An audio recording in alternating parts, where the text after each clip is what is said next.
الحمد لله على إحسانه والشكر له على توفيقه وامتنانه وأشهد أن لا إله إلا الله وحده لا شريك له تعظيما لشانه وأشهد أن محمدا عبده ورسوله الداعي إلى رضوانه صلى الله عليه وعلى آله وصحبه ومن والاهم بإحسان إلى يوم الدين أما بعد أن يمكن وسيا لكينا لجسر الله شيني مكفيشين بزوين هدوا الله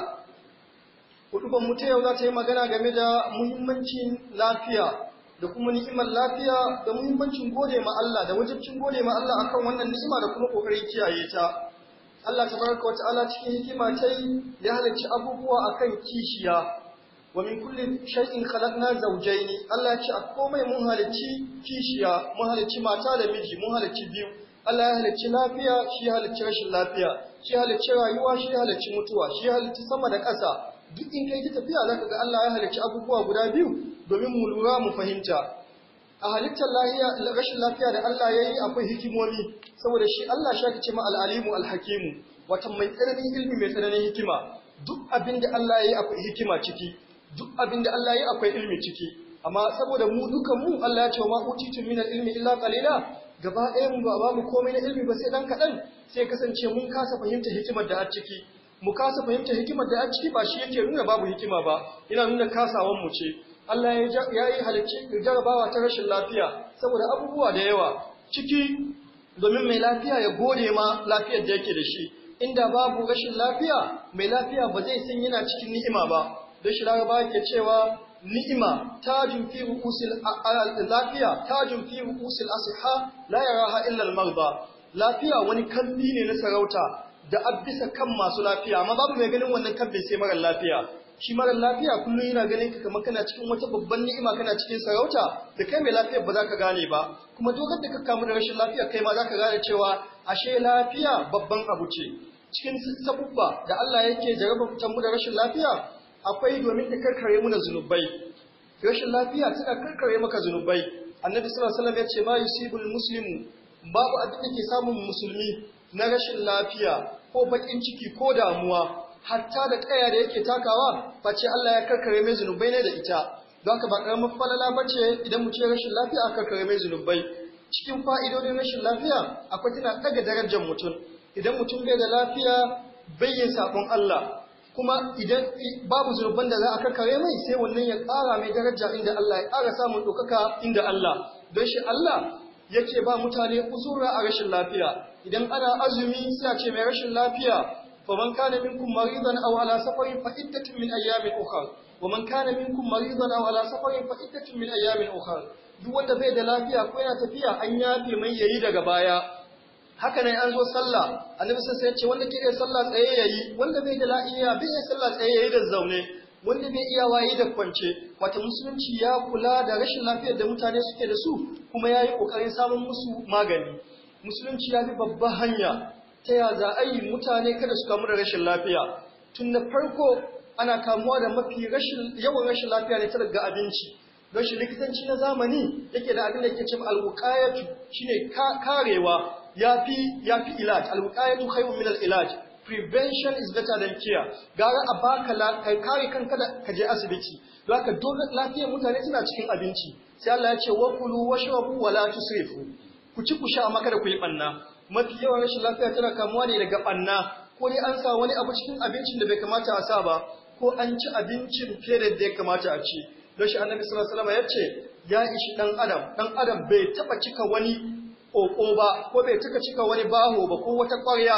wadda ta fi sharri daga ciki ne. Wata duk abin da kake cikawa ya zan sharri ne gare ka. In babban bokiti ne aka baka, in kana cika shi da ruwa ko kace zai ma wahala, to babu abin da yafi sharri kamar cika cikinka. Kana ƙara cikawa, annabi ya ce kana ƙara jama kanka matsaloli. Sai annabi ya ce ya ishi dan adam luqaymatun yuqimna bihi sulbahu. Musu dan lomomi kawai wanda za su sa yana raye. Kawai ya ishi dan adam. Don shi abinci a mahanga ta musulunci da mahanga ta mutane masu hankali ba abu bane wanda ya cici sai an mai babban tanadi, an yi mai babban kaza, an sa kwanon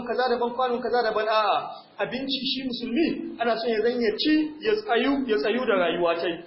Duk wani abu da yake kawo rashin lafiya ko yake kawo cuta musulunci sai ya hana mu ci. Sai Allah tabaraka wa ta'ala ya siffanta Annabi sallallahu alaihi wasallam wa yuhillu lahum at-tayyibatu wa yuharrimu alaihim al-khaba'ith. cikin sifofin Annabi sallallahu alaihi wasallam yana halarta musu duk abubuwa da hada yana halarta musu duk abubuwa waɗanda ba su da kyawu don haka muhimmanci ne mu kula da abincin mu domin mu samu lafiya kada mu ya ci abinci da yawa kada mutum ya ci abinci ya wuce ciki ne kada ya kasance ya ci yanzu in an jima ya ci in an jima ya ci don shi musulunci ya shar'anta azumi don ya dan baka lokaci ya kasance akwai lokacin da kake bukata in kan ci tun da safe baka koma ci kuma sai da daddare wato duk wayannan abubuwa suna taimakawa ne wajen samar da lafiya cikin kula da musulunci yayi na lafiya kafin ciwo ya kamu wato karewa shine musulunci ya hana hada mara lafiya da wanda bai da lafiya yau an ce za a yi aure yana da muhimmanci abu ne mai kyau a ce an yi test an san cewa wane yana da cuta kaza da ake doka wanci tana da cuta kaza da ake doka ba daidai bane mu da ake kawo mu fatawa kullum mu da ake zuwa neman shawara ana ta bugo muna fatawa ashe tana da AIDS sai aure ta don haka ya kamu da AIDS ashe yana da AIDS sai aure shi don haka ta kamu da AIDS kaga wannan bai kamata ba wannan bai cincinta ba tunda waɗannan cututtuka suna nan a wannan zamanin kuma ana ganin su kuma ana ɗaukar su musulunci ya kula ya bada inaya da kulawa ta musamman game da abin da ya shafi lafiya da kiyaye lafiya don shi musulunci cikin abin da ya zo da shi akwai alqawaidul khams wato wasu ƙa'idoji guda 5 wanda su ne musulunci ke so a kiyaye na farko su akwai addini sannan akwai hankali nau'i ne na lafiya don shi kungiyar da ke kula da lafiya ta duniya wata WHO ta sikwanta abin da an mutum mai lafiya shine wanda yake kubutacce jismiyan a jiki ne misali wanda duk gabobi ne suna nan ba wanda an cire mai gaba ɗaya ba ko kuma yana fama da gaba ɗaya a in ka kalle gaba ɗaya gabobi ne suna nan wa nafsiyan da hali ne ba wanda kullum yana cikin rashin lafiya kullum yana cikin damuwa kullum yana cikin bakin ciki kullum bai iya dole sai ya sha wiwi dole sai ya sha kaza dole sai ya sha kwaya domin yana jin tana iya sa yayi kasa duk wanda ke cikin wannan halin na damuwa ne shi gabobi ne lafiya lau suke komai lafiya lau yake amma damuwa ta yi mai yawa sai ya ji ya sha abu kaza to shi ma bai da lafiya wa aqaliyan da hankali ko da mutum bai shan komai mutum yana da gabobi ne lafiya lau amma ya kasance mahaukaci ne kowa ya san mahaukaci maras lafiya ne asibiti ake kaiwa ko maishiyar da neman abinci ko mutum yana lafiya a jikin shi amma neman abinci bai san inda zai tafiya ya samu ba kullun cikin wahala yake ta ina zai samu abinci ya ci wannan yana tunanin na anjima inda suke suna ganin cewa wannan mara lafiya ne sai mutum ya hada waɗannan abubuwan gaba ɗaya yake kasancewa mai lafiya kuma idan mun ka dibe su dukkanin su musulunci ya bi hanyoyin da ake tabbatar da cewa an samu waɗannan abubuwa bayan mutum ya kamu da rashin lafiya wanda yake jarabawa ce ya kamata ya ji daga Allah abubuwan da suka musulunci yace shine ya je ya nemi magani annabi sun sai ya ce ya ku bayan Allah ku je ku nemi magani Allah bai saukar da wani cuta ba sai da ya sauka san mata magani don haka shan magani musulunci ya yarda da shi musulunci ya shar'anta shi annabi sallallahu alaihi wasallam ya yi rashin lafiya mala'ika jibril ya yi mai ruqiya domin ita shi magani ya kasu kashi biyu akwai magani wanda yake na Qur'ani ne magani ne wanda ayi maka addu'a ayi maka tawada wannan shine a karanta maka Qur'ani a karanta maka suratul Fatiha wancin shi sai magani hissiyan magani wanda sha ake yi ko shafawa ake yi su kuma waɗannan magungunan su ma sun kasu kashi biyu akwai magani wanda nassi ya faɗi yana yi Qur'ani ko hadisi ya faɗi yana yi yakhruju min butuniha sharabun mukhtalifun alwanuhu fihi shifaa'un lin-nas Allah ya faɗi zuma tana magani don shi hadisi ya inganta cikin sunan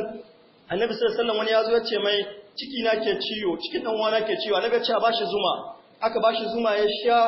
ya dawo ya ce ya sha zuma bai warke ba ya dawo na biyu Annabi ya ce a kuma bashi zuma ya dawo na uku ya dawo na hudu sai daga ce ƙarya cikin shi kai Allah yayi gaskiya dan uwanka ya ji dama kuma ko da aka bincika lalle dan uwan ya ji dama domin zuma tana magani irin zuma da Annabi sallallahu alaihi wasallam ya faɗi da irin wasu abubuwa kamar irin kayya da ya hana na ayi da wuta lalas da wuta Annabi sallallahu alaihi wasallam ya ce ya hana kamar irin qaho wannan duk abubuwa ne da su tabbata da nasi kamar irin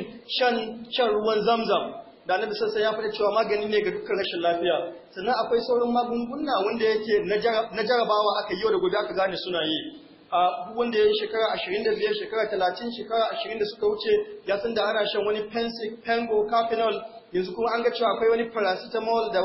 da wani panadol wanda sun fi su in mutum ya rayuwa zuwa shekara 20 gaba za a ɗauko wani abu da ba za a ga paracetamol ashe bai yi ba panadol bai yi an ci gaba kila an samu wani sinadari haka ciwo yake tafiya a shekarun da suka wuce wanda ya kamu da ciwon HIV/AIDS sai dai ya haƙura ya hage ko ba ga Allah yanzu akwai maganin da ake ba mutane wanda yake zai iya sa Allah ka dade baka kamu da shi ba ko ka dade bai maka illa da yawa ba yanzu ana fama da ciwon koda ciwon anta za ka wani lokaci da kila an ci gaba likitanci ya ci gaba a chemist za a baka maganin da zai maka irin waɗannan abubuwan haka musulunci ya kula da cewa a ɗauki magani kuma a sha magani shan magani daidai ne sai dai a kula musulunci bai yadda a yi wuce iyaka ga dukkan komai ba Allah ya ce wa kulu washrabu wala tusrifu ku ci ku sha kada ku yi banna akwai kurakurai da mutane ke tai sai mutum ya sai magani ga kafaɗa likita ko likita kafaɗa mutum ya ɗauko bai san komai na magani bai karanci magani bai san komai ba ya ɗauki magunguna ya aza su inda ba a aza magani da ake cewa aje waje mai sanyi aje waje busasshe da shi yake yawo ko ina kila maganin nan yayi expiring kila maganin nan ya lalace kila maganin nan yayi kaza ka dauko ka sha ya kasance ka sha makanka guba wasu cututtuka na anta cututtuka na zamani da ake fanda koda duk wasu daga shan magungunan da bai kamata a sha bane ko kuma mutum ya je yayi bai da wata takarda ta karatu maganin gargajiya yake sayarwa dama bambancin maganin gargajiya daidai ne gaskiya ne ana shan shi amma bambancin maganin gargajiya da na bature shine idan aka ce wannan dalbejiya ce tana maganin ciwon ciki idan za a dauke ta shi bature sai an sa ta tana da wani poison kuma ciki wanda in an je wajen yin maganin za a cire wannan poison din sai ya kasance magani ya fito amma shi ya sassaku icce kila iccen nan kaza yayi kashi kila fitsari kaza yayi fitsari kila kaza kila wani abu ya hau akan shi na guba sai kawo kasha kila gubar da a ciki tafi maganin da a ciki sai mu ce sha maka ne abinda ba daidai ba sannan wajibi ne ga likita cikin abin da ke hana mutane zuwa asibiti shine irin mu'amala ta malaman lafiya sai wata ta je kila ta je awo ne sai kasance wata tana mata walakanci wata ko wani yana mata walakanci ko yana mata tsawa malaman lafiya ya kamata su ji tsoron Allah su san lebarori ne gwamnati take biyan su suna cikin National Labour Congress wata lebarori ne waɗanda in wata yayi ake biyan su da kuɗin waɗannan talakawan da ke zuwa da wannan talakawa in wata ba kauya da za ta zo daga kauye wani ba kauye da zai zo daga kauye da babu su da kai likita ka za unemployed da ka zan baka da aiki dukiyar su ce ta muduka aka dauke ka kai musu aiki kai dan aiki kake ka dauke su a biya ka ga kuɗi duk wata baka kaza ka kula da lafiyar su don haka likita zai yana da girman kai malamin asibiti zai tana da girman kai wannan haramun ne wannan ya saba ma ka'idar aiki kuma wannan yin abin da bai kamata bane cikin abubuwan da suke kawo ci baya shine mata musulmi da ake bukata a wannan ayyukan mutane da yawa mutum ba zai ji daɗi ba ya ɗauki mata ce ya kai namiji ya diba mata sai ba daidai bane kuma addini ya yarda da haka idan babu kowa sai shi lokacin zafi yayi mu kula in za a kwana cikin ɗaki ya kasance ɗakin da za a kwana akwai taga wadda iska ke shiga kuma guda biyu kuma kada tagan ya kasance wannan taga tana kallon wannan taga akwai cututtuka da ake kamuwa da su a lokacin zafi a cikin jikin ɗan adam Allah ya yi wani sinadari da in ya shiga cikin zafi mai yawa sinadarin zai iya rage zafin in ya shiga sanyi da yawa sinadari zai iya ragewa amma akwai bakin abin da yake iyawa don haka in zai yi yawa ka shiga cikin ɗaki ka kulle babu komai to wannan sinadarin za a fi ƙarfi ne sai ya kasance cewa wani ciwon sankarau ya kama ka in lokacin sanyi ne ka shiga cikin sanyi da ya fi ƙarfin wannan sinadarin naka sai ya kasance baya iya kontrolin wannan sanyin sai ya kasance mutum ya kamu da cuta Allah ya ba mu lafiya da zaman lafiya Allah tabaraka wata'ala ya tabbatar muna lafiya a jikinmu da lafiya a ƙasashenmu da lafiya a dukkan lamuranmu